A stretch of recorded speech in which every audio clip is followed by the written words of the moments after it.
अगर आप भी लेना चाहते हैं देश दुनिया की तमाम जानकारी तो आज ही सब्सक्राइब करें हमारे चैनल को। साथ ही नीचे दिए बेल आइकन को जरूर दबाएं ताकि हर अपडेट आप तक पहुंच सके। नमस्कार, प्रभाव साक्षी न्यूज नेटवर्क पर आप सभी का स्वागत है। वैसे तो कोरोना वायरस का प्रकोप पूरी दुनिया में फैला हुआ है, लेकिन दक्षिण कोरिया ऐसा देश है जिसने कोरोना वायरस पर बहुत प्रभावी तरीके से नियंत्रण पाया है। इसकी पूरी दुनिया में तारीफ भी हो रही है। अब तक 10,700 वहां पर मामले आए हैं और 243 लोगों की मृत्यु हो चुकी है। और जबकि दक्षिण कोरिया उन देशों में शामिल है जहां पर कोरोना वायरस सबसे पहले आया था। अगर हम चाइना की बात करें तो उसके बाद से जिन देशों में फैलना शुरू हुआ था, तो वहां पर दक्षिण कोरिया भी ऐसा देश है जहां पर पहले पहुंचा था। और उसके बाद से अगर हम अब तक की यात्रा देखें दक्षिण कोरिया की, तो बहुत प्रभावी ढंग से 10,700 आप सोच संक्रमण के मामले हैं, 243 लोगों की ही मृत्यु हुई है। तो आइए आपको बताते हैं दक्षिण कोरिया की सफलता का राज क्या है। तो इसकी सबसे बड़ी वजह यह है कि यहाँ काफी संख्या में लोगों की टेस्टिंग की गई। हर रोज उनकी बॉडी के तापमान की जांच की जाती है। इसके अलावा मास्क ना पहनने पर सजा तक का प्रावधान किया गया है। इसके अलावा सरकार हर उस व्यक्ति को संदेश भेजती है जिसका पड़ोसी कोरोना वायरस से संक्रमित है।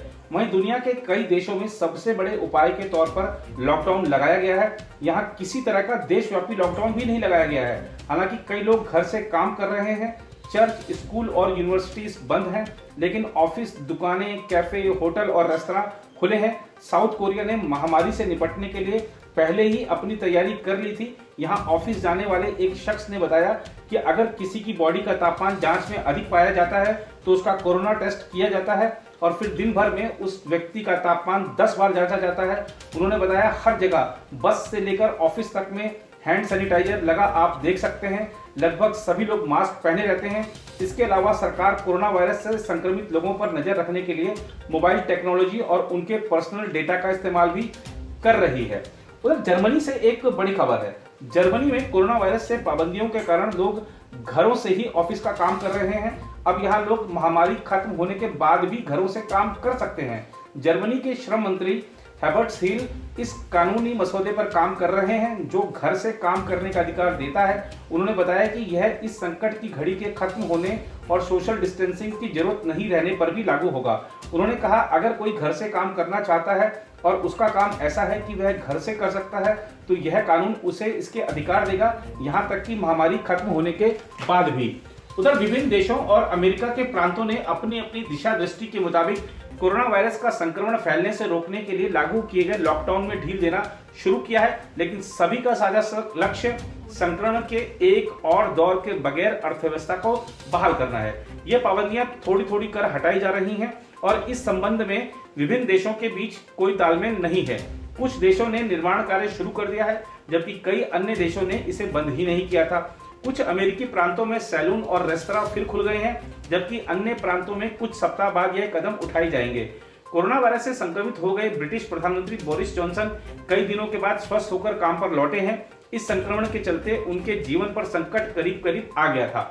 जॉनसन ने कहा कि ब्रिटेन हालात को बदलने की शुरुआत करने जा रहा है, लेकिन यह अधिकतम जोखिम का भी वक्त है क्योंकि लॉकडाउन में ढील देने से संक्रमण बढ़ सकता है।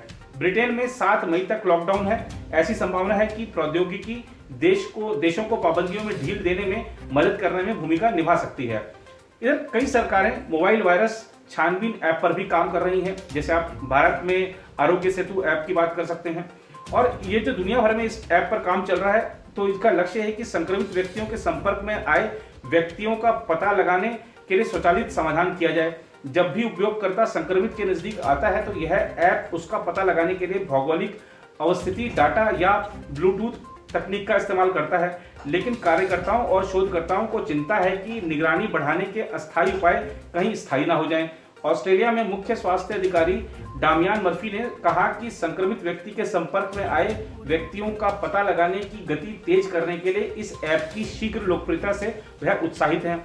इस ऐप के विकसित होने के 12 घंटे के अंदर लगभग 12 लाख लोगों ने इसे डाउनलोड किया। देश में कम लोगों की ही कोविड-19 से मौत हुई है। सिंगापुर ऐसा ऐप लॉन्च करने वाला पहला देश है। फ्रांस, स्विट्जरलैंड और ब्रिटेन समेत कई अन्य देश भी खुद ही ऐसा ऐप बनाने में जुटे हैं। दक्षिण कोरिया एक ऐसा विशेष इलेक्ट्रॉनिक कलाई बैंड जारी करेगा जो अधिकारियों को पृथकवास में रह रहे किसी व्यक्ति के घर से निकलने पर सूचित कर देगा। यूरोपीय देशों में निजता का अधिकार आमतौर पर मजबूत है और वे अधिक सावधानी पूर्वक कदम उठा रहे हैं। 7 सप्ताह से लॉकडाउन से गुजर रहे इटली में प्रधानमंत्री ग्यूसेप कोंते ने पाबंदियां हटाने के लिए दीर्घकालीन समय सारिणी जारी की है। फैक्ट्रियां, निर्माण स्थल, थोक विक्रेता कारोबार सुरक्षा उपायों के लागू होने पर बहाल हो सकते हैं। स्पेन के प्रधानमंत्री पेड्रो सांचेज ने लॉकडाउन में ढील की रूपरेखा सामने रखी है, लेकिन उन्होंने कहा कि यह सावधानी भरा कदम है। उनके फ्रांसीसी और यूनानी समकक्ष भी अपनी अपनी योजनाएं सामने रख रहे हैं। चेक गणराज्य भी पाबंदियों में ढील दे रहा है और छोटे छोटे स्टोरों, चिड़ियाघरों, फिटनेस केंद्रों आदि को खोला जा रहा है। जॉन्स हॉपकिंस विश्वविद्यालय के अनुसार दुनिया में कोरोना वायरस से करीब 2,07,000 लोगों की मौत हो चुकी है।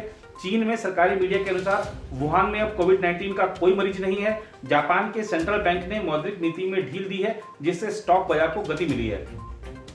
तो देखा आपने दुनिया भर का एक हाल इस छोटी सी रिपोर्ट में।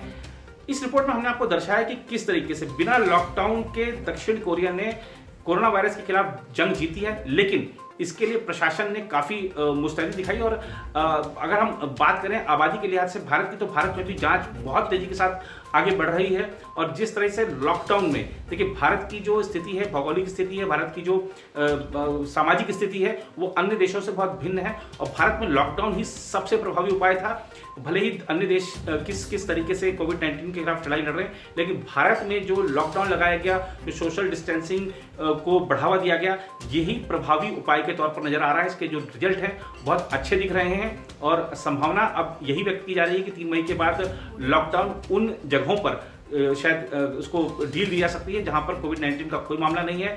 जो जगह हॉटस्पॉट हैं, जो राज्य हॉटस्पॉट बने हुए हैं, वहां पर शायद कोई ढील नहीं दी जाए। फिलहाल इस रिपोर्ट में कहीं बाकी देश दुनिया की खबरों के लिए आप बने रहें प्रभात साक्षी के साथ।